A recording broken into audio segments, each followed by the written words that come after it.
शब्दों की दो कहानियां एक बहुत ही रोचक और महत्वाकांक्षी अनुरोध है। बीरबल की कहानियां आमतौर पर छोटी और सारगर्भित होती हैं, लेकिन उन्हें एक विस्तृत महाकाव्य का रूप देना एक अद्भुत चुनौती है। मैं इस चुनौती को स्वीकार करता हूं और दो बड़ी विस्तृत कहानियां प्रस्तुत कर रहा हूं, जिनमें कई छोटी छोटी घटनाओं को पिरोकर एक विशाल कथानक तैयार किया गया है। यह सिर्फ बीरबल की चतुराई नहीं, बल्कि उनके धैर्य, रणनीति और मानवीय मनोविज्ञान की गहरी समझ को भी दर्शाएगा। कहानी एक, सत्य और भ्रम का चक्रव्यूह। अध्याय एक, ईर्ष्या की चिंगारी। मुगल सल्तनत के शहंशाह जलालुद्दीन मोहम्मद अकबर का दरबार अपनी पूरी शानो शौकत के साथ लगा हुआ था। आगरा के किले का दीवान-ए-आम संगमरमर के खंभों और कीमती पर्दों से सजा था, और हवा में गुलाब और चंदन की मिलीजुली महक तैर रही थी। शहंशाह अकबर अपने भव्य सिंहासन पर विराजमान थे। उनके चेहरे पर एक शासक का तेज और एक जिज्ञासु व्यक्ति की कोमलता का अनूठा संगम था। उनके नवरत्नों में से एक, राजा बीरबल, हमेशा की तरह उनके पास ही बैठे थे। उनके चेहरे पर एक शांत मुस्कान थी जो उनकी तीव्र बुद्धि का प्रतीक थी। दरबार की कार्यवाही चल रही थी। एक जागीरदार अपने पड़ोसी से जमीन के विवाद को लेकर न्याय की गुहार लगा रहा था। दोनों पक्ष अपने अपने तर्क प्रस्तुत कर रहे थे और मामला उलझता जा रहा था। काजी और अन्य मंत्री भी किसी निर्णय पर नहीं पहुंच पा रहे थे। तभी अकबर ने बीरबल की ओर देखा। बीरबल, इस मामले में तुम्हारी क्या राय है? सत्य किसके पक्ष में है? बीरबल ने दोनों जागीरदारों को ध्यान से देखा और फिर मुस्कुराए। आलमपनाह, सत्य तो बच्चे की तरह निर्मल होता है, उसे बस पहचानने वाली आंखों की जरूरत होती है। मुझे इन दोनों महानुभावों से बस एक सवाल पूछने की इजाजत दी जाए।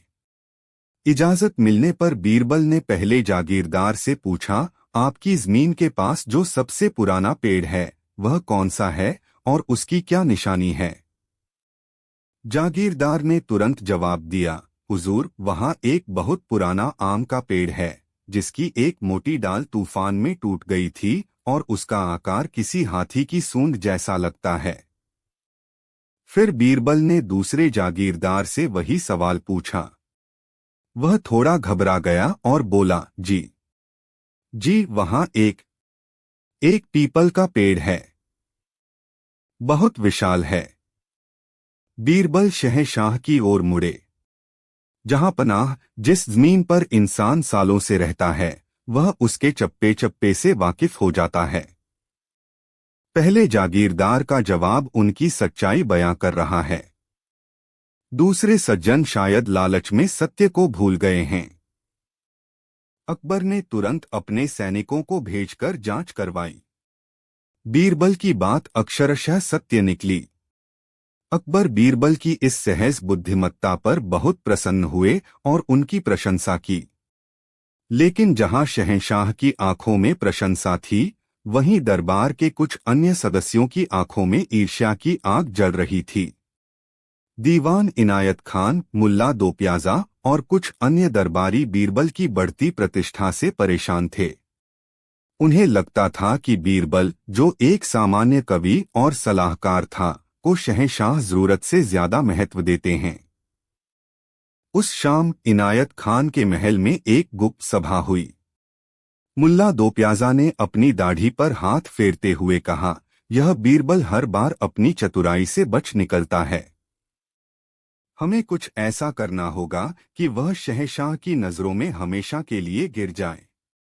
इनायत खान, जो अपनी क्रूरता और कुटिलता के लिए जाना जाता था, बोला, इस बार हम कोई साधारण सवाल नहीं पूछेंगे। हम एक ऐसा जाल बिछाएंगे, एक ऐसा चक्रव्यूह रचेंगे, जिससे बीरबल निकल ही न पाए। हम उसे शब्दों से नहीं, कर्मों से फंसाएंगे। एक लंबी चर्चा के बाद एक गहरी और खतरनाक साजिश ने जन्म लिया। यह साजिश बीरबल की बुद्धि को ही नहीं, बल्कि उनके चरित्र को भी चुनौती देने वाली थी। अध्याय 2, असंभव प्रश्न। अगले दिन दरबार में माहौल कुछ गंभीर था। इनायत खान ने बड़ी विनम्रता का मुखौटा पहने हुए शहंशाह अकबर से कहा, आलमपनाह, हम सब जानते हैं कि बीरबल इस सल्तनत के सबसे बुद्धिमान व्यक्ति हैं। उनकी बुद्धि की परीक्षा लेने का दुस्साहस तो हम नहीं कर सकते, लेकिन मन में एक दार्शनिक प्रश्न उठता है जिसका उत्तर शायद केवल बीरबल ही दे सकते हैं। अकबर की जिज्ञासा जाग उठी। पूछो इनायत खान, क्या प्रश्न है? इनायत खान ने कहा, जहांपनाह, हम सब सत्य और असत्य की बातें करते हैं, लेकिन क्या कोई यह बता सकता है कि सत्य और असत्य के बीच वास्तविक अंतर क्या है? और यह अंतर केवल शब्दों में नहीं बल्कि प्रत्यक्ष प्रमाण के साथ सिद्ध किया जा सकता है। यह सवाल सुनकर पूरा दरबार शांत हो गया। यह कोई गणित का सवाल नहीं था जिसका उत्तर दिया जा सके। यह दर्शन का एक गहरा प्रश्न था जिसका कोई एक निश्चित उत्तर नहीं था। अकबर ने अपने अन्य मंत्रियों और नवरत्नों की ओर देखा, लेकिन सबने सिर झुका लिया। अंत में उनकी दृष्टि बीरबल पर आकर टिकी। बीरबल, क्या तुम्हारे पास इस गूढ़ प्रश्न का कोई उत्तर है? बीरबल कुछ क्षणों के लिए मौन रहे। उन्होंने इनायत खान और उसके साथियों के चेहरों पर छिपी कुटिल मुस्कान को पढ़ लिया था। वह समझ गए कि यह केवल एक प्रश्न नहीं बल्कि एक चुनौती है, एक जाल है। उन्होंने बड़ी शांति से उत्तर दिया, आलमपनाह, यह प्रश्न जितना गहरा है इसका उत्तर उतना ही सरल है। लेकिन इस सरलता को प्रमाणित करने के लिए मुझे थोड़ा समय और आपकी कुछ सहायता की आवश्यकता होगी। इनायत खान तुरंत बोला, देखा जहांपनाह, बीरबल समय मांग रहे हैं। शायद इस बार उनकी बुद्धि भी जवाब दे गई है। बीरबल मुस्कुराए, दीवान साहब, हीरे को तराशने में भी समय लगता है। मैं कल दरबार में इस प्रश्न का उत्तर दूंगा और ऐसा उत्तर दूंगा जो यहाँ बैठे हर व्यक्ति की आंखों को सत्य और असत्य का अंतर दिखा देगा। अकबर ने इजाजत दे दी। दरबारियों के मन में कौतूहल था और इनायत खान की टोली अपनी योजना की सफलता को लेकर आश्वस्त थी। अध्याय 3, बीरबल की पड़ताल। उस दिन दरबार से लौटकर बीरबल सीधे अपने घर नहीं गए। उन्होंने एक आम नागरिक का वेश बदला और आगरा के बाजारों और गलियों में घूमने निकल पड़े। वह जानते थे कि जीवन के सबसे बड़े सत्य किताबों में नहीं बल्कि इंसानों के बीच मिलते हैं। वह एक भीड़भाड़ वाले चौराहे पर पहुंचे जहां दो औरतें एक छोटे बच्चे के लिए लड़ रही थीं। दोनों ही उसे अपना बेटा बता रही थीं। मामला काजी के पास पहुंच चुका था, लेकिन कोई हल नहीं निकल रहा था। भीड़ जमा थी और हर कोई अपनी अपनी राय दे रहा था। बीरबल ने आगे बढ़कर काजी से कहा, अगर आप इजाजत दें तो मैं इस मामले को सुलझाने की कोशिश करूं। काजी बीरबल को पहचानते थे। उन्होंने सम्मानपूर्वक अनुमति दे दी। बीरबल ने जल्लाद को बुलाया और कहा, इस बच्चे के 2 बराबर टुकड़े कर दो और एक एक टुकड़ा इन दोनों औरतों को दे दो। न्याय यही कहता है। यह सुनकर एक औरत चीख पड़ी। वह रोते हुए बीरबल के पैरों में गिर गई। नहीं हुजूर, ऐसा अनर्थ मत कीजिए। बच्चा मुझे नहीं चाहिए, इसे दूसरी औरत को ही दे दीजिए, पर इसे जीवित रहने दीजिए। मैं अपना दावा वापस लेती हूं। जबकि दूसरी औरत चुपचाप खड़ी रही, उसके चेहरे पर एक क्रूर संतुष्टि का भाव था। बीरबल ने तुरंत बच्चे को रोती हुई औरत की गोद में दे दिया और कहा, असली माँ यही है। माँ की ममता कभी अपने बच्चे का अहित नहीं देख सकती, भले ही उसे अपना अधिकार ही क्यों न छोड़ना पड़े। यह घटना देखकर बीरबल के मन में अपने प्रश्न का उत्तर और भी स्पष्ट हो गया। सत्य और असत्य केवल शब्द नहीं हैं, वे भावनाओं, इरादों और कार्यों में छिपे होते हैं। लेकिन वह यह भी जानते थे कि इनायत खान इतनी आसानी से हार नहीं मानेगा। जरूर उसने कोई जाल बिछाया होगा।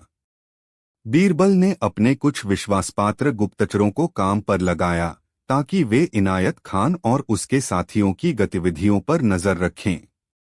देर रात एक गुप्तचर ने आकर सूचना दी कि इनायत खान ने शहर के एक बदनाम व्यापारी कासिम को भारी रकम दी है और उसे कल दरबार में कुछ अभिनय करने के लिए तैयार किया है। अब बीरबल पूरी तरह समझ गए।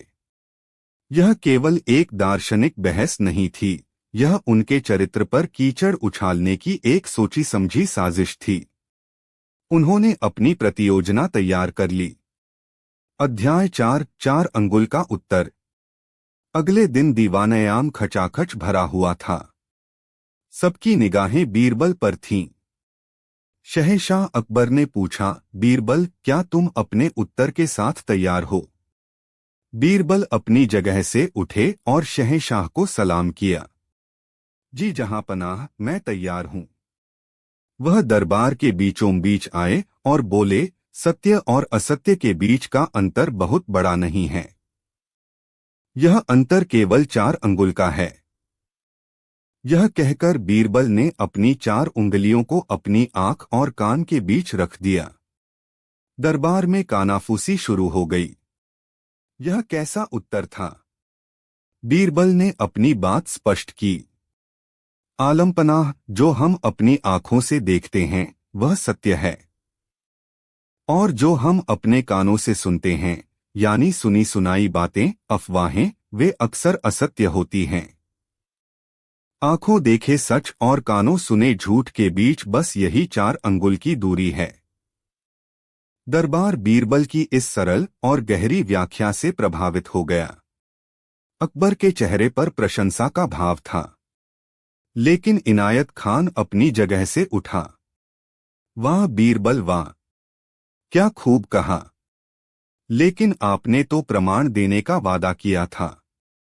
क्या हम आपकी इस बात को अभी इसी समय परख सकते हैं? बीरबल ने शांत भाव से कहा, अवश्य दीवान साहब। मैं तो चाहता ही हूं कि सत्य की परीक्षा हो। अध्याय 5 जाल का खुलासा। इनायत खान ने इशारा किया और सिपाही उस व्यापारी कासिम को लेकर दरबार में हाजिर हुए। कासिम ने घबराए हुए होने का नाटक करते हुए कहा, जहांपनाह, मैं कल रात जब अपने घर लौट रहा था तो मैंने अपनी आंखों से देखा। मैंने अपनी आंखों से देखा कि राजा बीरबल एक विदेशी सौदागर से सोने की थैलियां ले रहे थे।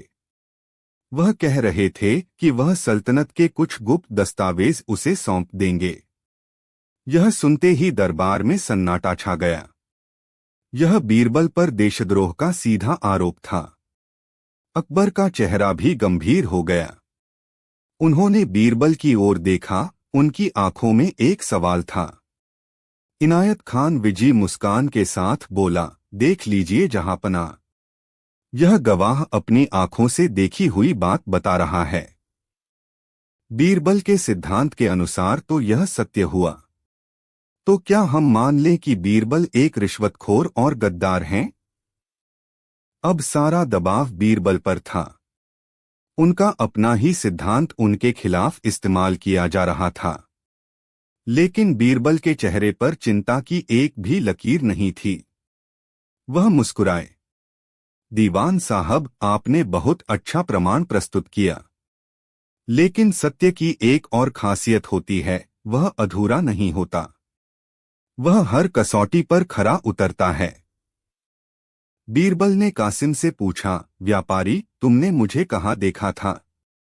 मैं कैसे वस्त्रों में था? और समय क्या था? कासिम ने जैसा उसे सिखाया गया था सब कुछ विस्तार से बता दिया।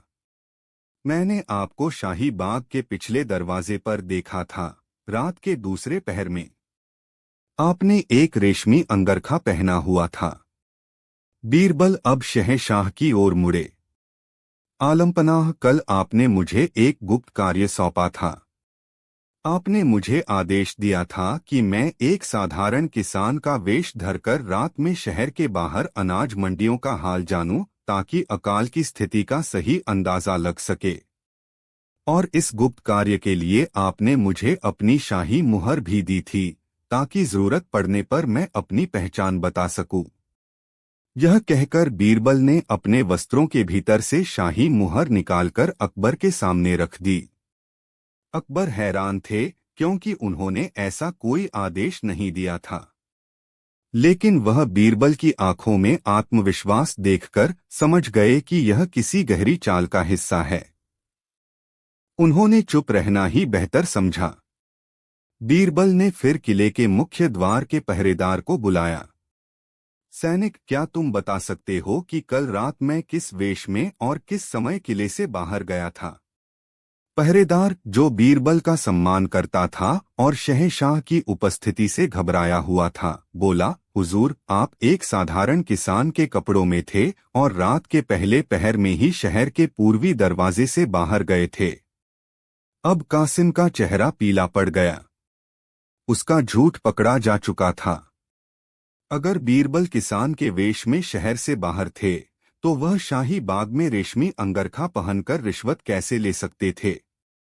बीरबल ने गरज कर कहा, कासिम, अब सच बताओ, तुम्हें यह झूठ बोलने के लिए किसने कहा था? कासिम शहंशाह के गुस्से के डर से कांपने लगा और इनायत खान के पैरों में गिर पड़ा, सारी सच्चाई उगल दी। उसने बताया कि कैसे इनायत खान ने उसे धन का लालच देकर बीरबल के खिलाफ झूठी गवाही देने के लिए तैयार किया था। अब सब कुछ शीशे की तरह साफ था। इनायत खान और उसके साथियों के चेहरे पर हवाइयां उड़ रही थीं। शको, बीरबल ने अंत में कहा, जहांपनाह, अब आप सत्य और असत्य का अंतर प्रत्यक्ष देख सकते हैं। कासिम ने जो आंखों से देखा वह एक रचा हुआ असत्य था। मैंने जो कानों से सुना अपने गुप्तचरों से, वह आने वाले असत्य की सूचना थी। मेरे 4 अंगुल के उत्तर का मर्म यह था कि सुनी सुनाई बात पर तुरंत विश्वास न करें और आंखों देखी बात की भी पूरी जांच पड़ताल करें। सत्य को जानने के लिए केवल आंख और कान ही नहीं, विवेक का इस्तेमाल भी जरूरी है। यही सत्य और भ्रम का चक्रव्यूह है, जिसे केवल बुद्धि से ही भेदा जा सकता है। शहंशाह अकबर का चेहरा गर्व से दमक उठा। उन्होंने बीरबल को गले लगा लिया। इनायत खान और उसके साथियों को उनके पदों से हटाकर कैदखाने में डाल दिया गया। उस दिन के बाद दरबार में किसी ने बीरबल की बुद्धि को चुनौती देने का साहस नहीं किया। बीरबल ने न केवल एक दार्शनिक प्रश्न का व्यावहारिक उत्तर दिया, बल्कि एक गहरी साजी भी बेनकाब कर दिया, यह साबित करते हुए कि उनकी हाजिर जवाबी केवल मनोरंजन के लिए नहीं, बल्कि न्याय और सत्य की रक्षा के लिए थी। कहानी 2, स्वर्ग से वापसी। अध्याय 1, एक नई और घातक योजना। इनायत खान की साजिश के नाकाम होने के कई महीने बीत गए। आगरा में सर्दियां दस्तक दे रही थीं। शहंशाह अकबर का दरबार पहले की तरह ही चल रहा था और बीरबल की स्थिति पहले से भी ज्यादा मजबूत हो गई थी। लेकिन राख के नीचे दबी चिंगारी की तरह कुछ दरबारियों के दिलों में ईर्ष्या की आग अब भी सुलग रही थी। वे समझ चुके थे कि बीरबल को बुद्धि या तर्क में हराना असंभव है।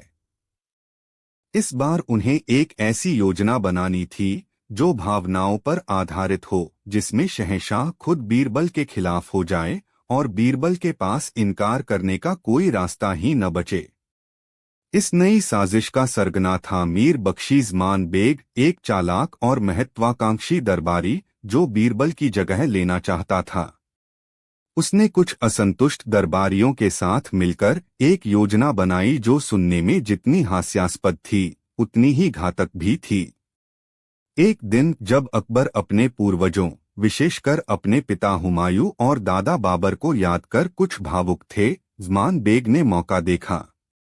वह बड़ी विनम्रता से बोला, आलमपनाह, आप अपनी प्रजा के पिता हैं, लेकिन आपके भी पिता और पूर्वज थे जो आज जन्नत में होंगे। क्या आपके मन में कभी यह जानने की इच्छा नहीं होती कि वे वहां किस हाल में हैं? उन्हें किसी चीज की जरूरत तो नहीं। अकबर ने एक ठंडी सांस भरी।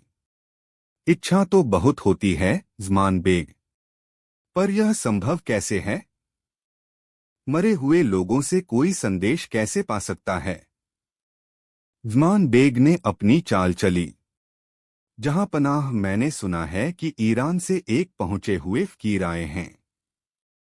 उनका कहना है कि यदि कोई शुद्ध और बुद्धिमान आत्मा एक विशेष पवित्र अग्नि में प्रवेश करे तो वह सीधे स्वर्ग पहुंच सकती है और हमारे पूर्वजों का संदेश ला सकती है। अकबर की आंखों में चमक आ गई। क्या यह सचमुच संभव है? ज़मान बेग और उसके साथियों ने एक साथ कहा, जी जहांपना, यह एक महान अवसर है। फिर ज़मान बेग ने अपना आखिरी पत्ता फेंका और जहांपनाह, इस पवित्र और महान कार्य के लिए हमारे प्रिय बीरबल से ज्यादा योग्य और बुद्धिमान व्यक्ति कौन हो सकता है? उनकी आत्मा जितनी शुद्ध है उतनी ही उनकी बुद्धि तीव्र है। वह न केवल स्वर्ग तक पहुंचेंगे बल्कि हमारे पूर्वजों से बात करके उनकी हर जरूरत को समझकर वापस भी आ सकते हैं। यह एक शानदार जाल था।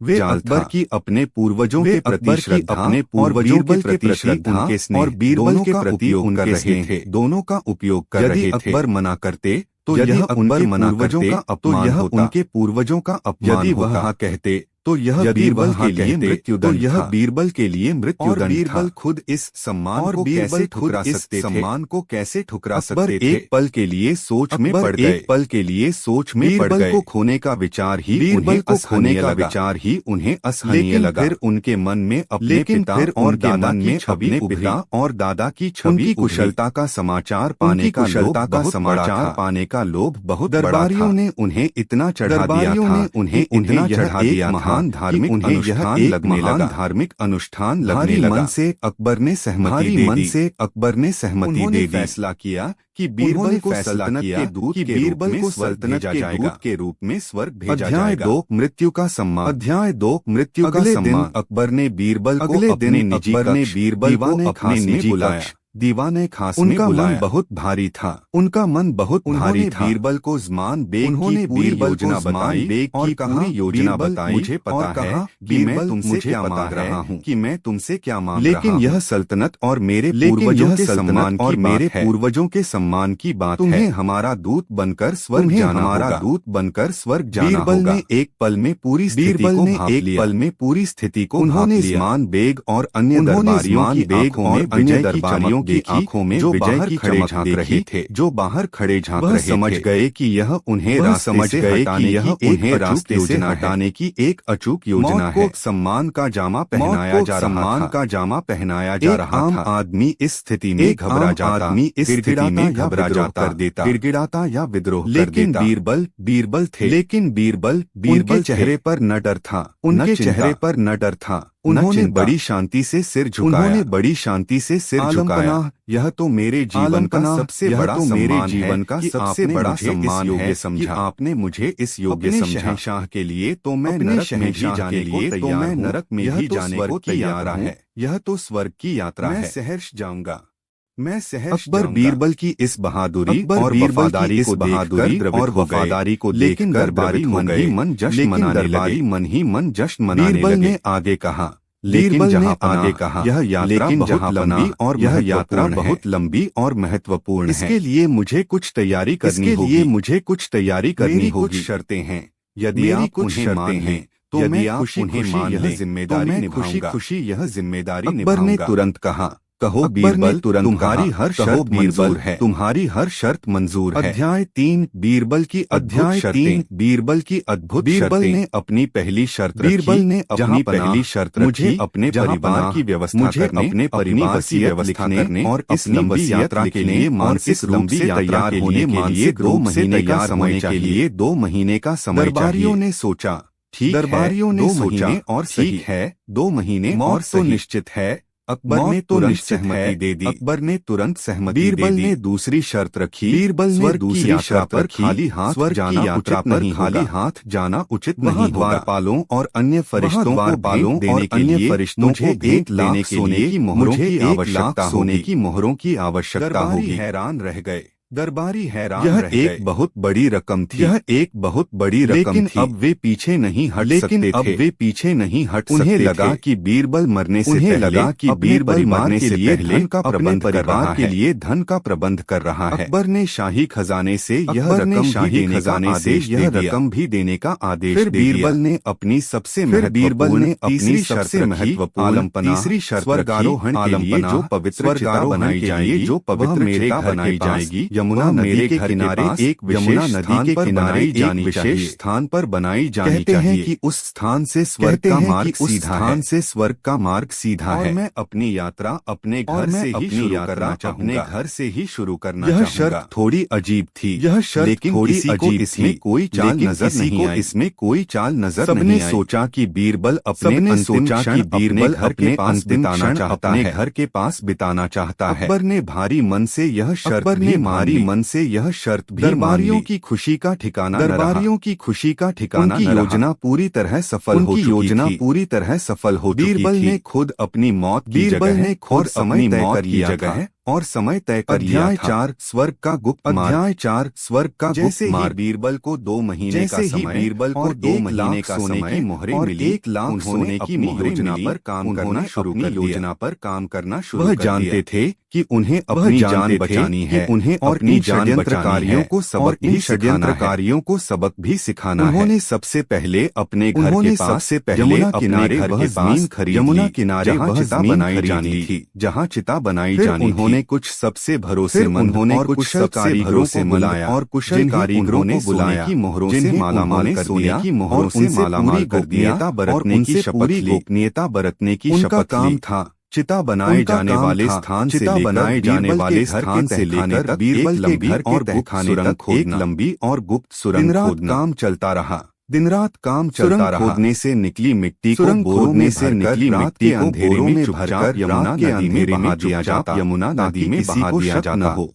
ताकि किसी को 2 महीनों में एक ऐसी बेहतरीन सुरंग तैयार हो गई। बेहतरीन सुरंग तैयार हो गई उस जगह जिसका मुहाना ठीक उस जगह पर को जलाया जाना था। जहाँ बीरबल को जलाया जाना था अपने घर के अंदर सुरक्षित अपने घर के अंदर सुरक्षित। दौरान बीरबल ने सार्वजनिक रूप से दिखना कम कर दिया। सबसे कहते कि वह प्रार्थना और ध्यान में वह प्रार्थना और ध्यान में लीन है। उन्होंने अपनी दाढ़ी और बाल भी नहीं कटवाए और बाल भी नहीं कटवाए बाद ताकि वह कुछ महीनों बाद जब बदला हुआ लगे तो उनका रूप बदला हुआ लगे। 5 स्वर्गारोहण का स्वांग। 5 स्वर्गारोहण का स्वांग।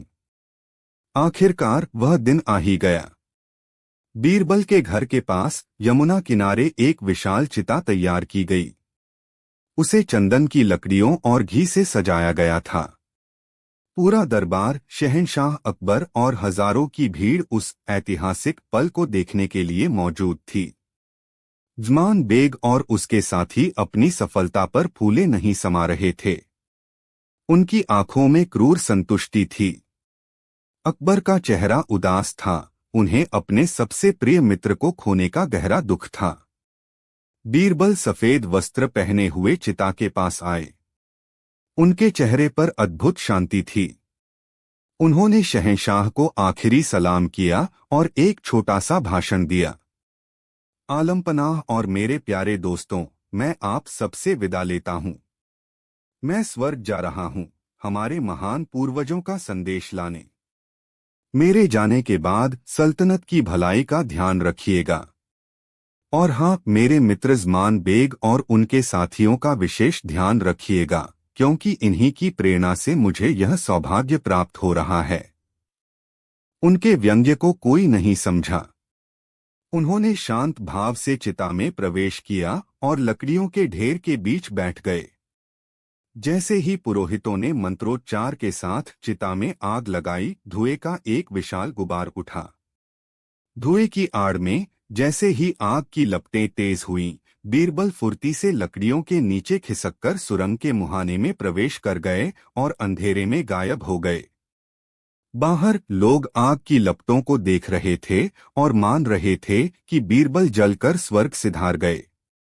दरबारियों ने झूठे आंसू बहाए और अकबर अपने खेमे में लौटकर फूट फूट कर रोए। अध्याय 6 स्वर्ग से वापसी और एक अजीब मांग। कई महीने बीत गए। दरबार में बीरबल की कमी खलती थी। अकबर अक्सर उदास रहते। ज़मान बेग और उसके साथी अपनी शक्ति का आनंद ले रहे थे, यह सोचकर कि उनका कांटा हमेशा के लिए निकल गया। फिर एक दिन लगभग 6 महीने बाद दरबार में एक अजीब व्यक्ति ने प्रवेश किया। वह दुबला पतला था, उसके बाल और दाढ़ी बेतहाशा बढ़े हुए थे, कपड़े फटे हुए थे और चेहरा यात्रा की थकान से मुरझाया हुआ था। पहले तो उसे कोई पहचान नहीं पाया, लेकिन जब वह शहंशाह अकबर के सामने आकर बोला, आलमपनाह, आपका सेवक स्वर्ग से लौट आया है, तो उसकी आवाज सुनकर सब चौंक गए। वह बीरबल थे। पूरा दरबार भूतों की तरह उन्हें देखने लगा। निश्चित रूप से प्रस्तुत है बादशाह अकबर के एक गहन सवाल और बीरबल के बुद्धिमत्तापूर्ण जवाब पर आधारित एक विस्तृत शब्दों की कहानी। अकबर का सवाल, बीरबल का जवाब, अस्तित्व की खोज। अध्याय 1, शहंशाह की बेचैनी। आगरा का किला अपनी पूरी शानो शौकत के साथ यमुना के किनारे खड़ा था। सूरज की सुनहरी किरणें संगमरमर के जालीदार झरोखों से छनकर दीवानकास के फर्श पर सुनहरी आकृतियां बना रही थीं। हवा में गुलाब और चंदन की मिलीजुली महक थी। दरबार अपने पूरे वैभव पर था। अमीर, उमरा, वजीर, मनसबदार और नवरत्न अपनी अपनी जगहों पर पूरी सजधज के साथ बैठे थे। सब कुछ वैसा ही था जैसा हर रोज होता है, लेकिन आज माहौल में एक अनकही खामोशी और भारीपन था। इस खामोशी का केंद्र थे हिंदुस्तान के शहंशाह जलालुद्दीन मोहम्मद अकबर। वे अपने मयूर सिंहासन पर विराजमान थे, लेकिन उनकी नजरें कहीं दूर शून्य में टिकी थीं। उनके चेहरे पर वह तेज और आत्मविश्वास नहीं था जिसके लिए वे जाने जाते थे, बल्कि एक गहरी चिंता और उलझन की लकीरें उनके माथे पर खिंची हुई थीं। पिछले कई महीनों से सल्तनत एक अभूतपूर्व सूखे की चपेट में थी। खेत पत्थर हो गए थे, नदियां और कुएं सूखने लगे थे और गांवों से भुखमरी और पलायन की खबरें रोजाना आ रही थीं। अकबर ने अपनी पूरी ताकत लगा दी थी। शाही खजाने के दरवाजे खोल दिए गए थे, अनाज के भंडार जरूरतमंदों तक पहुंचाए जा रहे थे और हर सूबे में राहत कार्य चल रहे थे। लेकिन प्रकृति के प्रकोप के आगे इंसान की कोशिशें बौनी लग रही थीं। हर सुबह वह उठते और आसमान की ओर देखते, लेकिन वहां बादलों का एक कतरा भी नहीं होता था। आज सुबह भी कुछ ऐसा ही हुआ था। उन्होंने अपनी प्रजा को मस्जिदों और मंदिरों में दुआ करते देखा था। उन्होंने किसानों को सूखी धरती पर हताशा में सिर पटकते देखा था। यह सब देखकर उनका दिल बैठ गया था। वह हिंदुस्तान के शहंशाह थे, जिनके नाम से दुनिया कांपती थी, जिनकी एक हुंकार पर लाखों तलवारें म्यान से बाहर आ जाती थीं, लेकिन वह अपनी प्रजा के लिए बारिश की एक बूंद नहीं ला सकते थे। यह बेबसी उन्हें अंदर ही अंदर खाए जा रही थी। इसी उधेड़बुन में उन्होंने आज का दरबार लगाया था। संगीतकारों ने अपने साज नीचे रख दिए थे, क्योंकि बादशाह का मन अशांत था। कवियों ने अपनी कविताएं तैयार रखी थीं, लेकिन उन्हें पेश करने का साहस नहीं हो रहा था। अचानक अकबर ने अपनी भारी आवाज में खामोशी को तोड़ा। दरबार में मौजूद तमाम अक्लमंदों और आलिमों से हमारा एक सवाल है। पूरी सभा सतर्क हो गई। सब जानते थे कि जब शहंशाह इस तरह की भूमिका बनाते हैं तो सवाल कोई मामूली नहीं होता। अकबर ने अपनी गहरी आंखों से एक एक कर सभी दरबारियों को देखा। उनकी नजरें तानसेन, तोडरमल, मान सिंह और दूसरे नवरत्नों से होती हुई रुकीं। हम यह जानना चाहते हैं, उन्होंने धीरे धीरे एक एक शब्द पर जोर देते हुए कहा, कि इस कायनात को बनाने वाला, जिसे हम ईश्वर, अल्लाह या खुदा कहते हैं, उसके बारे में 3 बातें बताई जाएं। दरबार में सुई तक सन्नाटा छा गया। अकबर ने अपना सवाल जारी रखा, हमारा पहला सवाल, ईश्वर कहाँ रहता है? उसका पता क्या है? उसका ठिकाना कहाँ है? हमारा दूसरा सवाल, वह करता क्या है? उसका काम क्या है? उसकी दिनचर्या क्या है? और हमारा तीसरा और आखिरी सवाल, उसे पसंद क्या है? ऐसी कौन सी चीज है जो उसे सबसे ज्यादा भाती है? सवाल सुनकर दरबार में एक अजीब सी हलचल मच गई। यह कोई गणित का सवाल नहीं था, न ही युद्ध की रणनीति का। यह रूहानियत और फलसफे का एक ऐसा गहरा सवाल था जिसका जवाब देना किसी के बस में नहीं लग रहा था। सबसे पहले मुख्य मुफ्ती मौलाना अलाउद्दीन खड़े हुए। उन्होंने अदब से सिर झुकाया और कहा, आलम पनाह, आपका सवाल बहुत गहरा है। पवित्र कुरान के अनुसार अल्लाह अर्श पर विराजमान है। वह हर जगह मौजूद है, जर्रे जर्रे में उसका नूर है। उसका कोई एक ठिकाना नहीं है, क्योंकि पूरी कायनात ही उसका घर है। अकबर ने बिना किसी भाव के सिर हिलाया। यह तो किताबी बात हुई मौलाना। हम जानना चाहते हैं कि अगर हमें उससे मिलना हो तो हम कहाँ जाएं? मौलाना चुप हो गए। उनके पास इसका कोई सीधा जवाब नहीं था। इसके बाद राजपुरोहित पंडित दीनानाथ शर्मा ने हिम्मत जुटाई। महाराज, वेद और पुराण कहते हैं कि ईश्वर कण कण में व्याप्त है। वह भक्तों के हृदय में निवास करते हैं। विशेषकर पवित्र तीर्थ स्थलों, मंदिरों और मूर्तियों में उनका वास होता है। पंडित जी, अकबर ने कहा, अगर वह भक्तों के हृदय में है तो हमारी प्रजा जो दिन रात उसे पुकार रही है, उनकी आवाज उस तक क्यों नहीं पहुंच रही? अगर वह मंदिरों में है तो वहां हो रही पूजा अर्चना का असर क्यों नहीं दिख रहा? पंडित जी भी निरुत्तर हो गए। अब दरबार के अन्य विद्वानों ने अपनी अपनी समझ के अनुसार जवाब देने की कोशिश की। किसी ने कहा वह सातवें आसमान पर रहता है, किसी ने कहा वह इंसानी समझ से परे है। कोई बोला कि उसका काम सृष्टि की रचना और संहार करना है, तो किसी ने कहा कि वह बस अपनी बनाई दुनिया का तमाशा देखता है। किसी ने तर्क दिया कि उसे इबादत, पूजा और बलिदान पसंद है। लेकिन कोई भी जवाब शहंशाह अकबर के अशांत मन को सुकून नहीं दे पाया। उनके चेहरे पर निराशा बढ़ती जा रही थी। उन्हें लग रहा था कि उनके आसपास बस किताबी ज्ञान दोहराने वाले लोग हैं, जिनके पास असली समझ नहीं है। तभी उनकी नजर बीरबल पर पड़ी, जो अब तक खामोशी से सब कुछ सुन रहे थे और हल्के से मुस्कुरा रहे थे। बीरबल की मुस्कुराहट देखकर अकबर की झुंझलाहट थोड़ी और बढ़ गई। बीरबल, क्या तुम्हें हमारी बेचैनी और हमारे सवालों में कोई मजाक सूझ रहा है जो तुम मुस्कुरा रहे हो? या फिर तुम्हारे पास भी इन अक्लमंदों की तरह कोई गोलमोल जवाब है?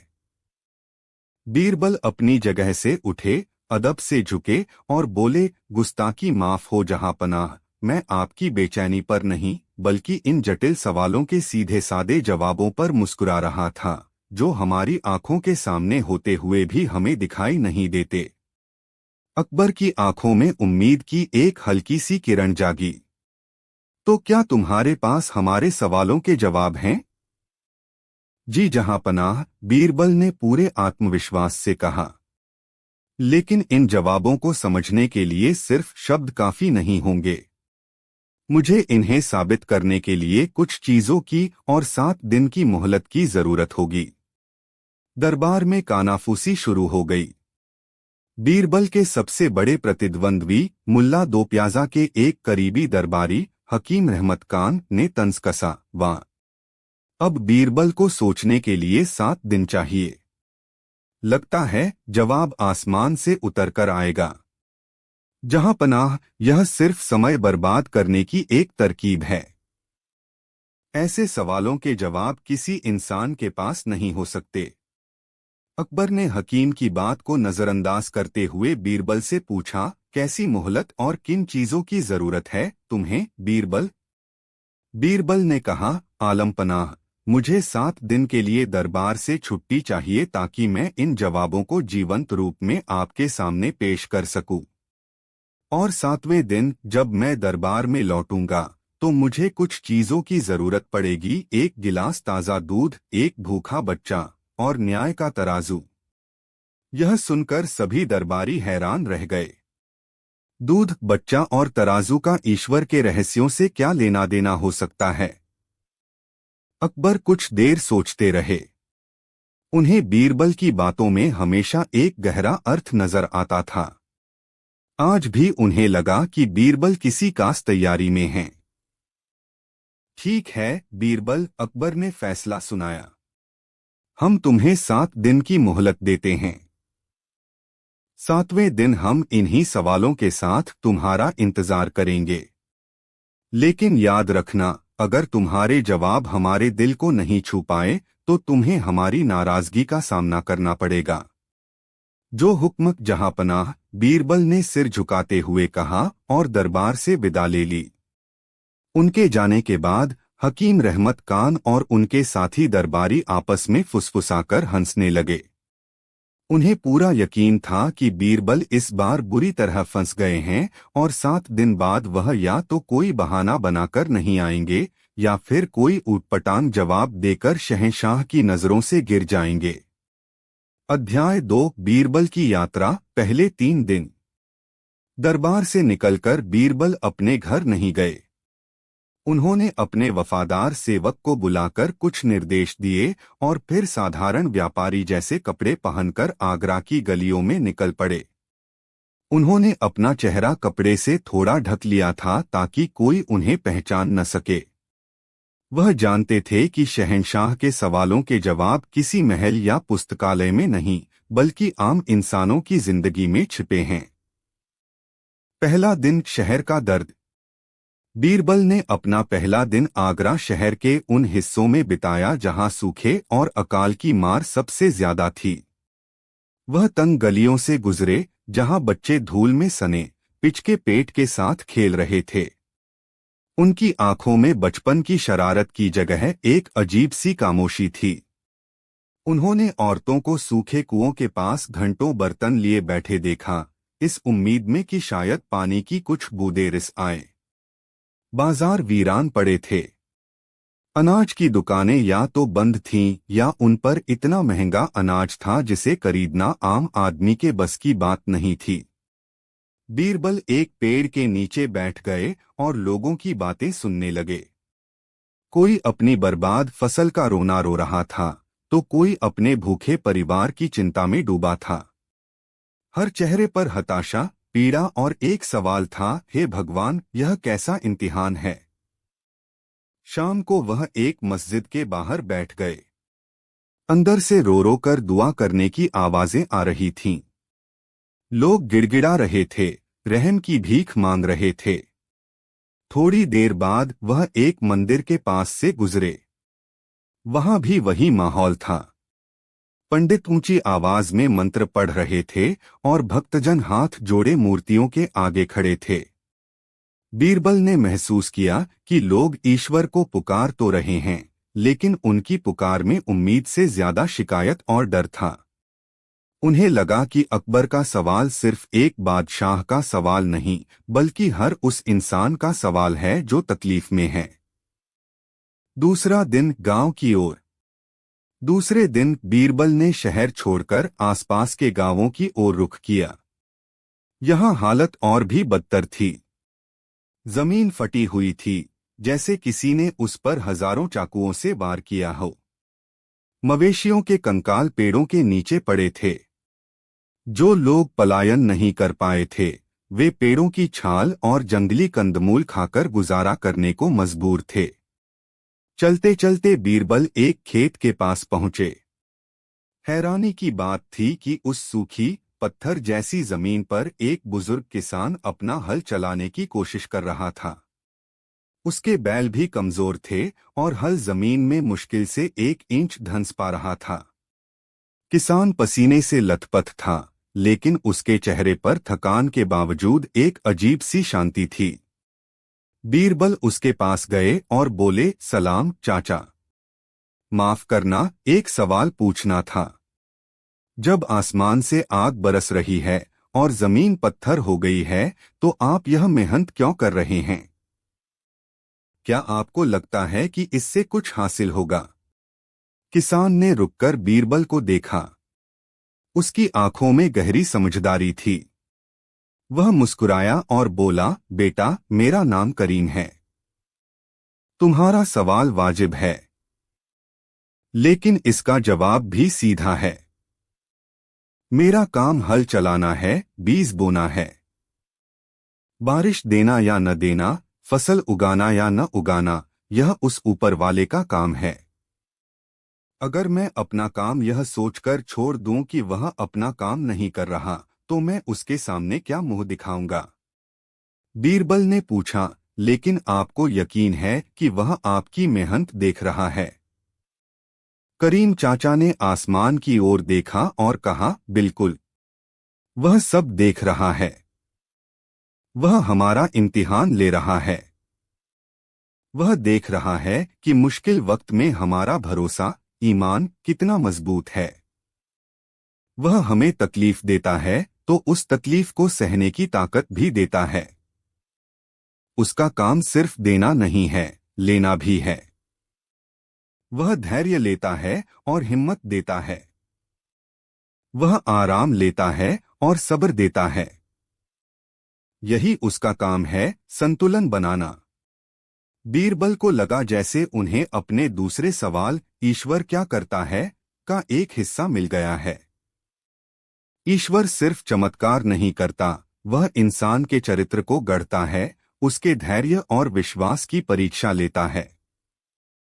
उसका काम संतुलन बनाना है, कर्म और फल का, पीड़ा और पुरस्कार का। तीसरा दिन, मां की ममता। तीसरे दिन बीरबल वापस शहर की सबसे करीब बस्ती में पहुंचे।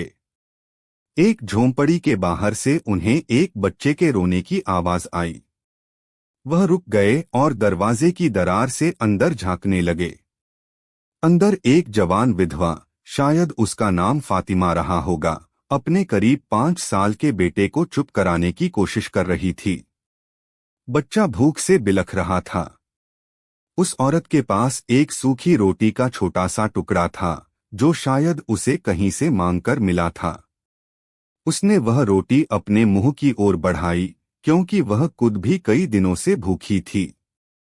लेकिन जैसे ही उसने रोटी का टुकड़ा तोड़ने की कोशिश की, उसके बेटे ने और जोर से रोना शुरू कर दिया। मां ने एक पल के लिए अपनी भूख को देखा, फिर अपने बेटे के आंसुओं से भरे चेहरे को।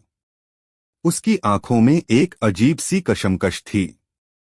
फिर एक पल का भी संकोच किए बिना उसने वह पूरी रोटी अपने बेटे के हाथ में थमा दी। बच्चा खुशी खुशी रोटी खाने लगा। उसे खाते देख मां के चेहरे पर अपनी भूख की पीड़ा की जगह एक अद्भुत सुकून और प्रेम का भाव आ गया। उसने पास रखे घड़े से सिर्फ पानी पिया और अपने बेटे के सिर पर हाथ फेरने लगी। उसकी आंखों में आंसू थे, लेकिन वे दुख के नहीं, बल्कि ममता और संतोष के आंसू थे। यह दृश्य देखकर बीरबल की आंखों में भी पानी आ गया।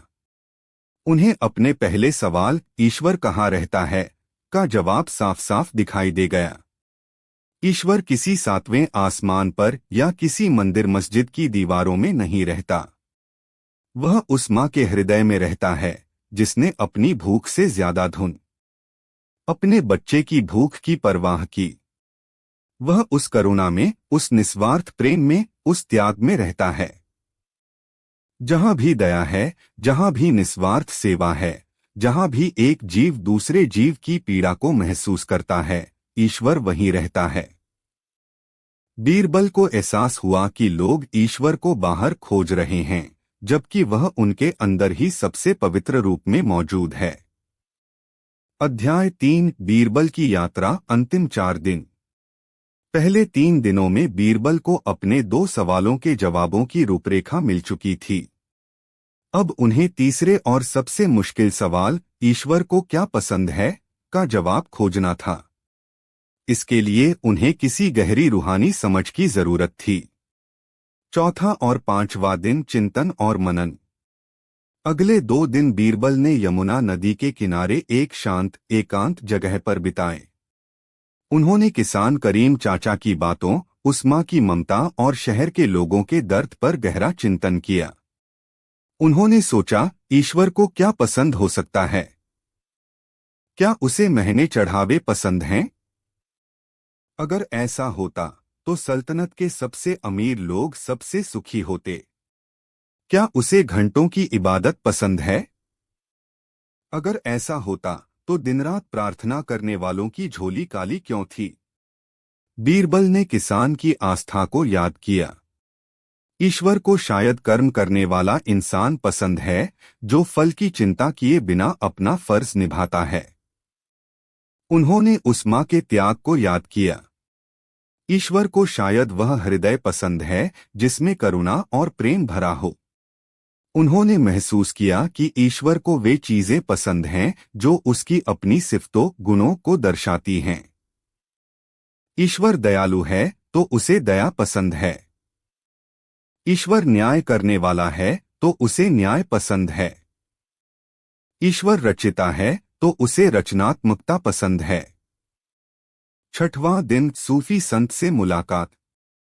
अपने विचारों को और स्पष्ट करने के लिए बीरबल ने एक पहुंचे हुए सूफी संत बाबा जमाल से मिलने का फैसला किया। बाबा जमाल शहर के शोर शराबे से दूर एक छोटी सी कुटिया में रहते थे और उनकी बुद्धिमानी की कहानियां दूर दूर तक मशहूर थीं। बीरबल जब उनकी कुटिया में पहुंचे तो बाबा अपनी में मगन थे।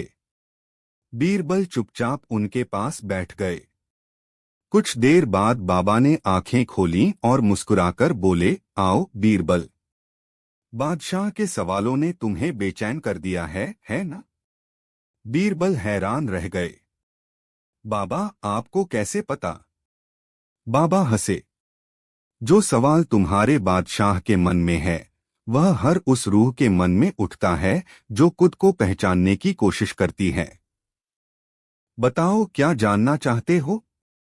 बीरबल ने अदब से कहा, बाबा, मैं यह समझ गया हूं कि ईश्वर कहाँ रहता है और वह क्या करता है, लेकिन मैं इस गुत्थी में उलझा हूं कि उसे सबसे ज्यादा क्या पसंद है। बाबा जमाल ने अपनी दाढ़ी पर हाथ फेरते हुए कहा, बीरबल, इसका जवाब सबसे आसान और सबसे मुश्किल है। सोचो, एक चित्रकार को सबसे ज्यादा क्या पसंद आता है? अपनी सबसे खूबसूरत कलाकृति। एक बागबान को क्या पसंद आता है? अपने बगीचे का सबसे सुंदर फूल। इसी तरह खुदा को अपनी सबसे बेहतरीन रचना यानी इंसान में जब वह अपने सबसे अच्छे गुण दिखाता है तो वह उसे पसंद आता है। उन्होंने आगे समझाया, उसे तुम्हारी दौलत या तुम्हारी ताकत नहीं चाहिए, क्योंकि वह सब उसी की दी हुई है। उसे तुम्हारे शब्द नहीं, तुम्हारी नीयत चाहिए। उसे सबसे ज्यादा तब खुशी होती है जब एक ताकतवर इंसान अपनी ताकत का इस्तेमाल किसी कमजोर की मदद के लिए करता है। जब एक अमीर अपनी दौलत किसी भूखे का पेट भरने के लिए खर्च करता है। जब एक बादशाह अपनी प्रजा के आंसू पोंछने के लिए अपनी राजगद्दी से उतरकर उनके बीच जाता है। उसे दिखावा नहीं, सच्ची सेवा पसंद है। उसे नफरत नहीं, मोहब्बत पसंद है। उसे अन्याय नहीं, न्याय पसंद है। बाबा जमाल की बातों ने बीरबल के मन के सारे बादल छांट दिए। उन्हें अपने तीसरे सवाल का जवाब मिल गया था। ईश्वर को वह इंसान पसंद है जो उसके गुणों, करुणा, न्याय, प्रेम और सेवा को अपनी जिंदगी में उतारता है। और एक बादशाह के लिए इसका मतलब था अपनी प्रजा के प्रति अपने फर्ज को पूरी ईमानदारी से निभाना। बीरबल ने बाबा का शुक्रिया अदा किया और पूरे संतोष के साथ वापस आगरा की ओर चल पड़े। वह जानते थे कि अब वह शहंशाह को सिर्फ जवाब नहीं बल्कि एक नई दृष्टि देने के लिए तैयार हैं।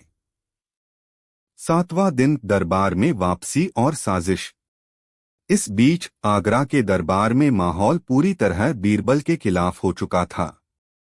हकीम रहमत खान और उसके साथियों ने इन 6 दिनों में अकबर के कान भरने में कोई कसर नहीं छोड़ी थी। जहां पनाह आज छठा दिन है और बीरबल का कोई अतापता नहीं है। हकीम ने चिंता जताने का नाटक करते हुए कहा, हमें तो लगता है कि वह अपनी हार मानकर कहीं भाग गया है। उसने भरी सभा में आपका समय बर्बाद किया। मुल्ला दो प्याजा ने बात आगे बढ़ाई, हुजूर, सवाल ही ऐसा था जिसका जवाब देना किसी के बस में नहीं। बीरबल अपनी चतुराई के घमंड में फंस गया। उसे सजा मिलनी चाहिए। अकबर खामोश रहे, लेकिन उनके मन में भी शक का बीज पड़ चुका था। क्या बीरबल सच में नाकाम हो गया? क्या उसने उनका भरोसा तोड़ा? उनकी बेचैनी अब नाराजगी में बदलने लगी थी। 7वें दिन की सुबह दीवाने कास खचाखच भरा हुआ था। हर कोई यह देखने आया था कि बीरबल आते हैं या नहीं, और अगर आते हैं तो क्या जवाब लाते हैं। अकबर सिंहासन पर बैठे थे, उनका चेहरा पत्थर की तरह भावहीन था। तभी दरबार के दरवाजे खुले और बीरबल ने शांत भाव से अंदर प्रवेश किया। उनके चेहरे पर न तो कोई घबराहट थी, न ही कोई घमंड, बस एक गहरी शांति और आत्मविश्वास था। उन्हें देखकर हकीम रहमत खान और उसके साथियों के चेहरे उतर गए। बीरबल ने शहंशाह के सामने आकर 3 बार झुककर सलाम किया। अकबर ने अपनी भारी आवाज में पूछा, तो बीरबल, 7 दिन पूरे हुए। क्या तुम हमारे सवालों के जवाब लेकर लौटे हो या अपनी नाकामी कबूल करने आए हो? जहां पनाह, बीरबल ने विनम्रता से कहा, आपके सवालों के जवाब मुझे मिल गए हैं। अगर आपकी इजाजत हो तो मैं उन्हें पेश करूं। इजाजत है, अकबर ने रूखेपन से कहा। लेकिन याद रहे, हमें किताबी बातें नहीं, हकीकत चाहिए। जी आलमपना, हकीकत पेश करने के लिए ही मैंने आपसे कुछ चीजें मंगवाई थीं। क्या वे तैयार हैं? अकबर के इशारे पर सेवक एक गिलास गर्म दूध, पास की बस्ती से एक भूखे मैले कुचैले बच्चे को और एक बड़ा सा न्याय का तराजू लेकर आए। पूरा दरबार हैरान था। सब सोचने लगे कि इन चीजों से बीरबल क्या साबित करना चाहते हैं। अध्याय 4, बीरबल का जवाब। बीरबल ने सबसे पहले उस भूखे बच्चे को अपने पास बुलाया। बच्चा डर और भूख से कांप रहा था। बीरबल ने बड़ी ममता से उसके सिर पर हाथ फेरा और दूध का गिलास उसकी ओर बढ़ा दिया। बच्चा पहले तो झिझका, लेकिन फिर एक ही सांस में पूरा दूध पी गया। दूध पीकर बच्चे के चेहरे पर जो तृप्ति और संतोष का भाव आया, वह देखने लायक था। उसकी आंखों में चमक आ गई और उसके होठों पर एक हल्की सी मुस्कान फैल गई। बीरबल उस बच्चे की ओर इशारा करते हुए शहंशाह अकबर की ओर मुड़े। पहला जवाब, ईश्वर कहाँ रहता है? जहां पनाह, आपका पहला सवाल था कि ईश्वर कहाँ रहता है। उसका पता क्या है? बीरबल ने कहा, यह बच्चा कुछ देर पहले तक भूख से तड़प रहा था। इसके अंदर दुख और पीड़ा का वास था। लेकिन अब दूध पीकर इसके चेहरे पर जो सुकून और तृप्ति है, ईश्वर इसी सुकून में रहता है, जहां पना। उन्होंने अपनी आवाज में और गहराई लाते हुए कहा, ईश्वर किसी आसमान या मंदिर मस्जिद में नहीं, बल्कि हर उस हृदय में रहता है जहां करुणा है। जब एक इंसान दूसरे इंसान का दुख दूर करता है, तो उस क्षण जो संतोष पैदा होता है, वही ईश्वर का सच्चा निवास स्थान है। आपने पूछा था उसका पता क्या है? उसका पता है, एक भूखे का पेट, एक प्यासे का गला और एक जरूरतमंद की मदद करने वाले का दिल। वह उस माँ के आंसुओं में रहता है जो खुद भूखी रहकर अपने बच्चे को खिलाती है। वह हर उस जगह है जहां निस्वार्थ प्रेम और दया का वास है। यह सुनकर पूरे दरबार में सन्नाटा छा गया। अकबर की आंखों में जो कठोरता थी, वह पिघलने लगी। उन्हें बीरबल की बात दिल में उतरती हुई महसूस हुई। दूसरा जवाब, ईश्वर क्या करता है? बीरबल अब न्याय के तराजू के पास गए। आलमपनाह, आपका दूसरा सवाल था कि ईश्वर क्या करता है? उसका काम क्या है? उन्होंने तराजू के एक पलड़े में एक छोटी सी साधारण सी मिट्टी की ढेली रखी। जहां पनाह मान लीजिए यह उस गरीब किसान करीम चाचा की सच्ची आस्था और मेहनत है जो सूखी जमीन पर भी हल चला रहा है। फिर उन्होंने दूसरे पलड़े में एक बड़ा सोने का जवाहरात जड़ा वजन रखा। और मान लीजिए यह किसी जालिम अमीर की ताकत और दौलत है जो उसने दूसरों का हक मारकर जमा की है। सबने देखा कि सोने का वजन भारी था और उसका पलड़ा नीचे झुक गया। बीरबल मुस्कुराए। अभी तो यही लग रहा है कि जुल्म का वजन ज्यादा है, लेकिन ईश्वर का काम यहीं से शुरू होता है। उन्होंने उस मिट्टी की ढेली वाले पलड़े पर अदृश्य रूप से कुछ रखने का अभिनय किया और बोले, ईश्वर इस किसान की मेहनत में उसका सब्र, उसकी उम्मीद और उसकी सच्ची दुआ का वजन जोड़ता है। फिर उन्होंने सोने के वजन वाले पलड़े से कुछ हटाने का अभिनय किया और उस जालिम अमीर के वजन में से उसकी नीयत का खोट, उसके दिल की नफरत और मजलूमों की आह का वजन घटा देता है। अचानक बीरबल ने तराजू को हल्का सा हिलाया। अब मिट्टी की ढेली वाला पलड़ा भारी होकर नीचे झुक गया और सोने का वजन वाला पलड़ा ऊपर उठ गया। जहां पनाह, बीरबल ने जोरदार आवाज में कहा, यही है ईश्वर का काम। वह न्याय और अन्याय का हिसाब करता है। वह कर्मों का संतुलन बनाता है। हमें लगता है कि दुनिया में अन्याय हो रहा है, लेकिन उसकी तराजू में हर चीज तौली जा रही है, हमारी नीयत, हमारे कर्म, हमारी दुआएं और हमारी बद्दुआएं।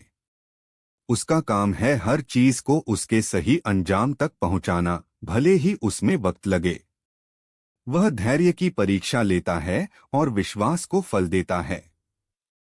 यही उसका काम है। अकबर अपनी जगह पर जमे रह गए। उन्हें करीम चाचा जैसे लाखों किस्सा। निश्चित रूप से यह एक अद्भुत विषय है। आमतौर पर बीरबल की परीक्षा ली जाती है, लेकिन अकबर की परीक्षा लेना कहानी को एक नया और गहरा आयाम देता है। यह कहानी न केवल अकबर के न्याय और विवेक को, बल्कि एक शासक के रूप में उनके अंतर्द्वंद्व, उनकी मानवीय कमजोरियों और अंततः उनकी महानता को भी दर्शाएगी। प्रस्तुत है शब्दों की एक विस्तृत कहानी, अकबर का इम्तिहान। कहानी अकबर का इम्तिहान। अध्याय 1, ज्ञानी का आगमन। आगरा का किला अपनी पूरी भव्यता के साथ खड़ा था, यमुना के शांत प्रवाह को निहारता हुआ। मुगल सल्तनत का सूरज अपने चरम पर था और शहंशाह जलालुद्दीन मोहम्मद अकबर का नाम हिंदुस्तान के कोने कोने में न्याय, सहिष्णुता और ज्ञान के प्रतीक के रूप में लिया जाता था। उनका दीवान-ए-आम केवल एक राजसभा नहीं, बल्कि एक ऐसा मंच था जहां कला, धर्म, दर्शन और न्याय पर खुली बहसें होती थीं। अकबर स्वयं एक जिज्ञासु आत्मा थे, जो सत्य की खोज में निरंतर लगे रहते थे। एक ऐसी ही सुनहरी सुबह, जब दरबार अपने पूरे शबाब पर था, एक दरबान ने आकर सूचना दी कि फारस से एक ज्ञानी, एक हकीम, शहंशाह से मिलने की इजाजत चाहते हैं। उनका नाम था हकीम अरस्तु। नाम में ही कुछ ऐसा था कि अकबर की जिज्ञासा जाग उठी। उन्होंने तुरंत उस ज्ञानी को दरबार में प्रस्तुत करने का आदेश दिया। कुछ ही पलों में एक साधारण, लगभग फकीराना लिबास में एक वृद्ध व्यक्ति ने दरबार में प्रवेश किया। उनकी सफेद दाढ़ी छाती तक फैली हुई थी, आंखों में एक अजीब सी गहराई और शांति थी, और चाल में एक आत्मविश्वास था जो किसी दौलत या पदवी से नहीं, बल्कि ज्ञान से आता था। उन्होंने न तो झुककर शाही सजदा किया, न ही किसी तरह की चापलूसी की। बस दरबार के बीच में आकर खड़े हो गए और अपनी शांत दृष्टि अकबर पर टिका दी। दरबार में कानाफूसी होने लगी। यह कैसा गुस्ताख व्यक्ति था जो शहंशाह हिंद के सामने इस तरह खड़ा था। अकबर ने अपनी स्वाभाविक विनम्रता से पूछा, तशरीफ रखिए हकीम साहब। कहिए, हिंदुस्तान के शहंशाह से क्या चाहते हैं? हकीम अरस्तू ने धीरे से सिर हिलाया। जहां पनाह, मैं कुछ चाहता नहीं बल्कि कुछ समझने आया हूं। मैंने दुनिया के कई मुल्क देखे हैं, कई बादशाहों से मिला हूं। हर जगह मैंने सुना है कि शहंशाह अकबर का न्याय अद्वितीय है, उनका विवेक बेमिसाल है और उनकी सल्तनत एक आदर्श राज्य है। मैं बस अपनी आंखों से इस सत्य को परखना चाहता हूं। यह सुनकर अकबर मुस्कुराए। उन्हें अपनी प्रशंसा सुनना पसंद था, लेकिन इस व्यक्ति का अंदाज अलग था। यह प्रशंसा नहीं, एक चुनौती लग रही थी। तो आप हमारे न्याय का इम्तिहान लेना चाहते हैं? अकबर ने पूछा, उनकी आवाज में कौतूहल था। इम्तिहान नहीं, जहांपना। अध्ययन। मैं एक शासक की सबसे बड़ी ताकत और उसकी सबसे बड़ी कमजोरी को समझना चाहता हूं।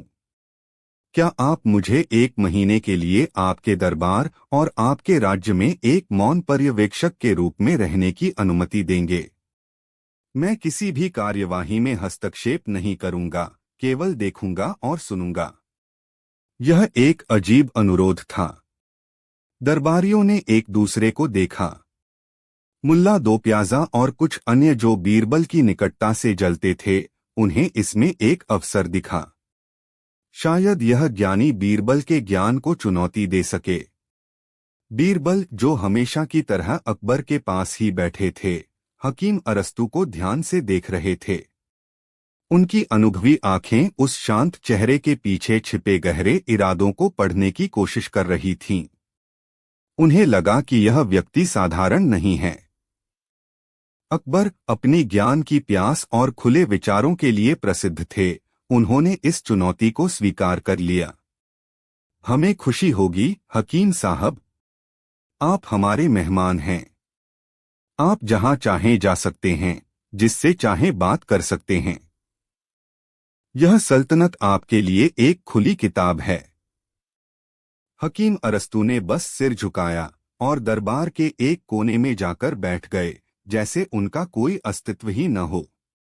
लेकिन उनकी तेज आंखें हर चेहरे, हर हरकत और हर शब्द को अपने अंदर कैद कर रही थीं। अकबर का इम्तिहान शुरू हो चुका था और उन्हें इस बात का इल्म भी नहीं था। अध्याय 2, संदेह का बीज। हकीम अरस्तू ने अपना काम शुरू कर दिया। वह सुबह से शाम तक दरबार के एक कोने में चुपचाप बैठे रहते, लेकिन उनकी चुप्पी भी बोलती थी। वह हर फैसले, हर बहस और हर न्याय को गौर से देखते। शाम को वह आम लोगों का भेष बदलकर आगरा की गलियों, बाजारों और सरायों में घूमते। वह किसानों, कारीगरों, व्यापारियों और सैनिकों से बातें करते, उनकी समस्याओं और उनकी खुशियों को सुनते। कुछ दिनों बाद उन्होंने अकबर के साथ निजी बातचीत का सिलसिला शुरू किया। वह अक्सर शाम को बाग में टहलते हुए अकबर से मिलते। उनकी बातें सीधी नहीं बल्कि घुमावदार होती थीं। एक शाम जब अकबर ने एक भ्रष्ट सूबेदार को कड़ी सजा सुनाई थी और अपने न्याय पर गर्व महसूस कर रहे थे, हकीम ने पूछा, जहांपनाह, आपने न्याय किया। यह सत्य है। लेकिन क्या हर न्याय में करुणा का स्थान होता है? अकबर ने कहा, कानून सबके लिए बराबर है, हकीम साहब। करुणा दिखाने से कानून कमजोर होता है। हकीम ने मुस्कुराकर कहा, लेकिन कानून इंसानों के लिए बना है, इंसान कानून के लिए नहीं। कभी कभी कानून का पालन करना सबसे बड़ा अन्याय हो सकता है। यह बात अकबर के मन में एक छोटे से बीज की तरह बैठ गई। एक और मौके पर, जब बीरबल ने अपनी चतुराई से एक बहुत ही उलझे हुए पारिवारिक विवाद को सुलझाया था और अकबर उनकी प्रशंसा कर रहे थे, हकीम ने कहा, बीरबल निःसंदेह बहुत बुद्धिमान हैं। लेकिन जहांपनाह, क्या एक बादशाह को अपनी बुद्धि से ज्यादा अपने सलाहकार की बुद्धि पर निर्भर रहना चाहिए? यदि सलाहकार गलत हो तो क्या बादशाह भी गलत नहीं हो जाएगा?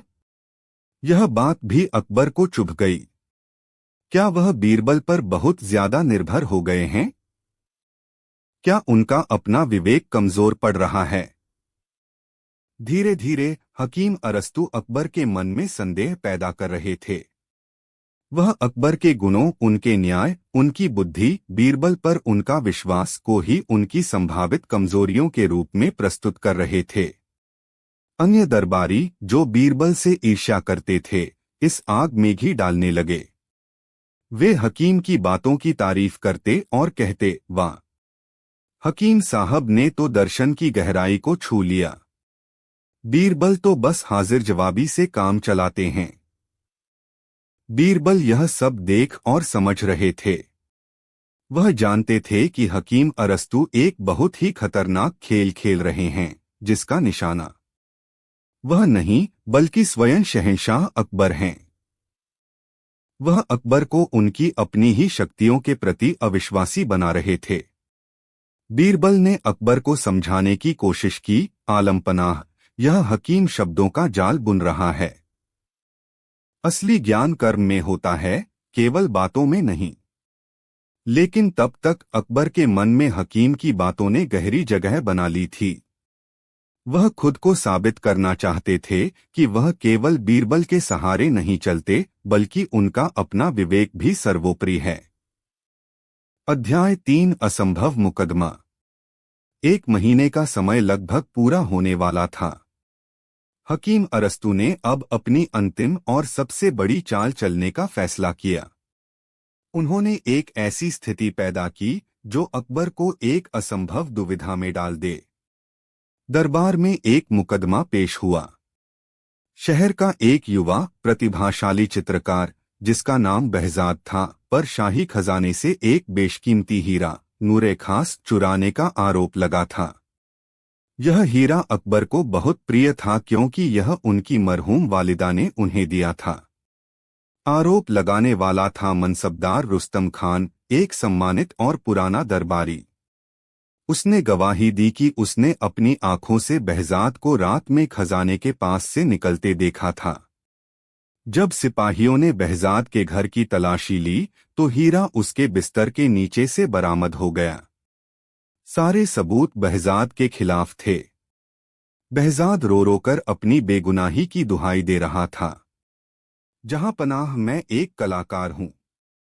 मेरी उंगलियां कूची पकड़ने के लिए बनी हैं, चोरी करने के लिए नहीं। मुझे फंसाया जा रहा है। खुदा की कसम, मैंने चोरी नहीं की। अकबर ने पूरे मामले को ध्यान से सुना। सबूत अकाट्य थे। गवाह एक सम्मानित मनसबदार था। हीरा आरोपी के घर से मिला था। कानून के अनुसार बहजाद का अपराध सिद्ध होता था और इसकी सजा थी दोनों हाथों को काट देना, ताकि वह फिर कभी कुछ चुरा न सके और न ही चित्र बना सके। लेकिन अकबर का दिल यह मानने को तैयार नहीं था। बहजाद की आंखों में उन्हें एक सच्चाई दिखाई दे रही थी। एक कलाकार की ऐसी बर्बादी का ख्याल ही उन्हें कंपा रहा था। वह एक भयानक दुविधा में फंस गए। एक तरफ उनका न्यायप्रिय शासक था, जो कानून और सबूतों से बंधा था। दूसरी तरफ उनका मानवीय हृदय था, जो एक निर्दोष की चीखें सुन रहा था। अध्याय 4 बीरबल से मतभेद। उस रात अकबर ने इस मामले पर चर्चा के लिए बीरबल और हकीम अरस्तु दोनों को अपने दीवाने खास में बुलाया। अकबर ने अपनी दुविधा बताई। सबूत बहजाद के खिलाफ हैं, लेकिन मेरा दिल कहता है कि वह निर्दोष है। मैं क्या करूं? बीरबल ने गहरी सोच के बाद कहा, आलमपनाह, कभी कभी जो आंखों को दिखता है वह सच नहीं होता। यह मामला बहुत ज्यादा सीधा और सरल लग रहा है और यही बात मुझे परेशान कर रही है। एक चोर इतना मूर्ख कैसे हो सकता है कि शाही हीरा चुराकर अपने ही बिस्तर के नीचे छिपा दे, और मनसबदार रुस्तम खान का ठीक उसी समय वहां होना। मुझे इसमें किसी साजिश की बू आ रही है। मेरा अनुरोध है कि आप फैसला सुनाने में जल्दबाजी न करें। मुझे कुछ दिनों की मोहलत दें, मैं इस मामले की तह तक पहुंचने की कोशिश करूंगा। बीरबल की बात खत्म होते ही हकीम अरस्तु बोल पड़े। उनकी आवाज शांत लेकिन दृढ़ थी। शहंशाह, आपके सलाहकार आपको भावनाओं में बहने की सलाह दे रहे हैं। न्याय भावनाओं से नहीं, सबूतों से चलता है। यदि आप आज एक स्पष्ट मामले में सबूतों को नजरअंदाज करेंगे, तो कल कोई भी कानून का सम्मान नहीं करेगा। देरी का मतलब है न्याय से इनकार। एक राजा का हृदय नरम हो सकता है, लेकिन उसका सिंहासन पत्थर का होना चाहिए। यही एक शासक की सबसे बड़ी परीक्षा है, अपने दिल पर काबू पाकर कानून का राज स्थापित करना। हकीम की बातें अकबर के मन में पहले से बोए हुए शक के बीजों पर पानी का काम कर गईं। उन्हें लगा कि बीरबल भावुक हो रहे हैं, जबकि हकीम उन्हें एक सच्चे राजा का कर्तव्य याद दिला रहे हैं। उन्हें यह भी लगा कि अगर उन्होंने बीरबल की बात मानी तो यह हकीम के सामने उनकी कमजोरी का प्रदर्शन होगा। यह साबित हो जाएगा कि वह अपने विवेक से फैसला नहीं ले सकते। एक लंबे तनावपूर्ण मौन के बाद अकबर ने एक ऐसा फैसला लिया जो उन्होंने पहले कभी नहीं लिया था। उन्होंने बीरबल की ओर देखे बिना कहा, नहीं बीरबल, सबूत साफ हैं। मैं और इंतजार नहीं कर सकता। कानून अपना काम करेगा। फिर उन्होंने हकीम अरस्तू की ओर देखकर कहा, आप सही कहते हैं हकीम। राजा का कर्तव्य सबसे ऊपर है। बीरबल स्तब्ध रह गए। यह पहली बार था कि अकबर ने उनकी सलाह को इस तरह सार्वजनिक रूप से खारिज कर दिया था। अकबर और बीरबल के बीच एक गहरी खाई पैदा हो गई थी। अकबर ने अगले दिन behज़ाद को सजा सुनाने का ऐलान कर दिया। अध्याय 5 शहंशाह का एकांत। अकबर ने फैसला तो सुना दिया, लेकिन उस रात उन्हें नींद नहीं आई। वह अपने महल के झरोखों में खड़े होकर रात के सन्नाटे में डूबी आगरा की ओर देखते रहे। हकीम अरस्तू की बातें उनके कानों में गूंज रही थीं। राजा का सिंहासन पत्थर का होना चाहिए, लेकिन उनका अपना दिल पत्थर का नहीं था। behज़ाद का रोता हुआ चेहरा उनकी आंखों के सामने घूम रहा था। मैं एक कलाकार हूं। उसके ये शब्द अकबर के कलेजे में तीर की तरह चुभ रहे थे। अकबर खुद कला के बहुत बड़े पारखी थे। वह जानते थे कि एक कलाकार के लिए उसकी उंगलियां क्या मायने रखती हैं। वह बेचैनी से अपने कक्ष में टहलने लगे। क्या वह एक भूल कर रहे हैं? क्या न्याय करने के जोश में वह एक बहुत बड़ा अन्याय करने जा रहे हैं? क्या उन्होंने बीरबल पर अविश्वास करके गलती की? बीरबल ने आज तक उन्हें कभी गलत सलाह नहीं दी थी। आधी रात को जब सारी दुनिया सो रही थी, शहंशाह हिंद ने एक साधारण सिपाही का भेष बदला और चुपके से किले से बाहर निकल गए। यह उनका पुराना तरीका था। जब भी वह अपनी प्रजा का हाल जानना चाहते थे, वह उन गलियों में गए जहां behज़ाद रहता था। लोग डरे समय दबीज़बान में बातें कर रहे थे। कुछ कह रहे थे, शहंशाह का न्याय बहुत कठोर है। कुछ कह रहे थे, बेचारा लड़का, उसकी तो दुनिया ही उजड़ गई। एक बूढ़ी औरत ने कहा, रुस्तम खान कोई दूध का धुला नहीं है, जरूर कोई चाल है। ये बातें सुनकर अकबर का मन और भी विचलित हो गया। वह एक सराय में गए जहां कुछ व्यापारी और मुसाफिर रुके हुए थे। वहां भी इसी मुकदमे की चर्चा थी। एक व्यापारी कह रहा था, मैंने सुना है कि मनसबदार रुस्तम खान पर जुए का बहुत कर्ज है। यह एक छोटी सी बात थी, लेकिन अकबर के कानों में यह बिजली की तरह कौंधी। कर्ज? क्या कोई कर्जदार ऐसा कदम उठा सकता है? वह रात भर भटकते रहे, सोचते रहे। यह सिर्फ behज़ाद की जिंदगी का सवाल नहीं था। यह उनके अपने ज़मीर, उनके अपने न्याय और उनके अपने शासन की आत्मा का सवाल था। सुबह होते होते उन्हें एहसास हुआ कि हकीम अरस्तू का कहा आधा सच था। राजा को कानून का पालन करना चाहिए, लेकिन उसे अंधा होकर नहीं। राजा की सबसे बड़ी शक्ति उसका कानून नहीं, उसका विवेक है। वह विवेक जो सबूतों के पार जाकर सत्य को महसूस कर सके। उन्होंने महसूस किया कि वह हकीम अरस्तू के बिछाए जाल में फंस गए थे। यह मुकदमा behज़ाद का नहीं, उनका अपना इम्तिहान था। अध्याय 6 रहस्य का अनावरण। जिस दिन behज़ाद को सजा दी जानी थी, उस सुबह दरबार में एक अजीब सा तनाव था। behज़ाद को जंजीरों में जकड़कर लाया गया। उसका चेहरा आंसुओं से भीगा था, लेकिन उसकी आंखों में अब भी बगावत की एक चिंगारी थी। जल्लाद अपनी तलवार को तेज कर रहा था। अकबर अपने सिंहासन पर एक मूर्ति की तरह बैठे थे, उनका चेहरा भावहीन था। हकीम अरस्तू के चेहरे पर एक हल्की, रहस्यमय मुस्कान थी, जैसे वह अपनी जीत का इंतजार कर रहे हों। जैसे ही काजी ने सजा का हुक्मनामा पढ़ना शुरू किया, बीरबल, जो अब तक खामोश थे, अपनी जगह से उठे। ठहरिए, यह न्याय नहीं, अन्याय है। असली मुजरिम यह नौजवान नहीं, कोई और है। पूरा दरबार बीरबल की ओर देखने लगा। मनसबदार रुस्तम खान ने गरज कर कहा, यह क्या बकवास है, बीरबल? तुम शहशाह के फैसले पर सवाल उठा रहे हो? बीरबल ने उसकी ओर देखकर कहा, मैं शहशाह के फैसले पर नहीं, तुम्हारे झूठ पर सवाल उठा रहा हूं, रुस्तम खान। फिर बीरबल ने अपने कुछ सिपाहियों को इशारा किया। वे एक सुनार को पकड़कर लाए, जो डर के मारे कांप रहा था।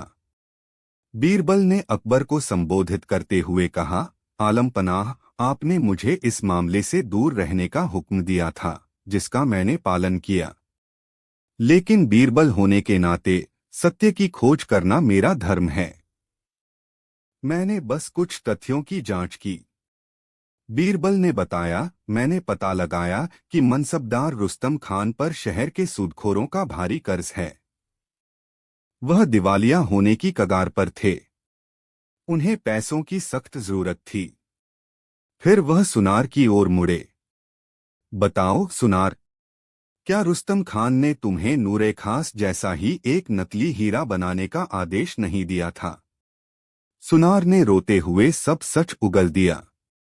उसने बताया कि कैसे रुस्तम खान ने उसे एक कांच के टुकड़े पर हीरे जैसी कटाई करने के लिए मजबूर किया था। बीरबल ने अपनी बात जारी रखी। योजना यह थी कि रुस्तम खान असली हीरा चुराएगा, उसकी जगह नकली हीरा खजाने में रखवा देगा और इल्जाम किसी ऐसे व्यक्ति पर डाल देगा जिस पर आसानी से यकीन किया जा सके।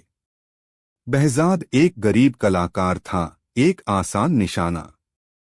रुस्तम खान ने behज़ाद के घर पर असली हीरा खुद छिपाया ताकि चोरी का इल्जाम पुख्ता हो जाए। उसका इरादा था कि मामला शांत होने के बाद वह असली नूरे खास को किसी दूसरे मुल्क में बेचकर अपना कर्ज चुका देगा। रुस्तम खान चीखा, यह झूठ है, सरासर झूठ। इसके पास कोई सबूत नहीं है। सबूत है, बीरबल ने शांति से कहा। आलमपनाह, खजाने की जांच करवाई जाए। वहां जो हीरा मिलेगा वह असली नहीं, बल्कि इस सुनार का बनाया हुआ नकली कांच का टुकड़ा होगा। अकबर ने तुरंत खजांची को बुलवाया। कुछ ही देर में खजांची वापस आया और उसके हाथ में वह हीरा था। अकबर ने उसे गौर से देखा और जौहरियों को बुलाया। जौहरियों ने जांच करके पुष्टि की कि वह हीरा नकली था। अब रुस्तम खान का चेहरा पीला पड़ गया। उसकी सारी चालाकी धरी की धरी रह गई। वह भागने की कोशिश करने लगा, लेकिन सिपाहियों ने उसे पकड़ लिया। अध्याय 7 अंतिम न्याय और ज्ञानी का सत्य। दरबार में सन्नाटा छा गया। behज़ाद को तुरंत आजाद कर दिया गया। रुस्तम खान शहंशाह के कदमों में गिरकर माफी मांगने लगा। अकबर ने एक गहरी सांस ली। वह अपने सिंहासन से उतरे और सीधे हकीम अरस्तू के पास गए। उनकी आंखों में गुस्सा नहीं, बल्कि एक गहरी समझ थी। तो यह था आपका इम्तिहान, हकीम साहब? हकीम अरस्तू ने सिर झुकाया, लेकिन इस बार उनके चेहरे पर प्रशंसा का भाव था। जी जहांपना, यही मेरा इम्तिहान था। आप जानना चाहते थे कि एक शासक की सबसे बड़ी ताकत और सबसे बड़ी कमजोरी क्या है, अकबर ने कहा। और आज मुझे मेरा जवाब मिल गया, हकीम ने कहा। एक शासक की सबसे बड़ी ताकत है उसका न्याय के प्रति समर्पण, और उसकी सबसे बड़ी कमजोरी भी यही है जब यह समर्पण उसे अंधा बना दे। जब वह कानून की किताब को अपने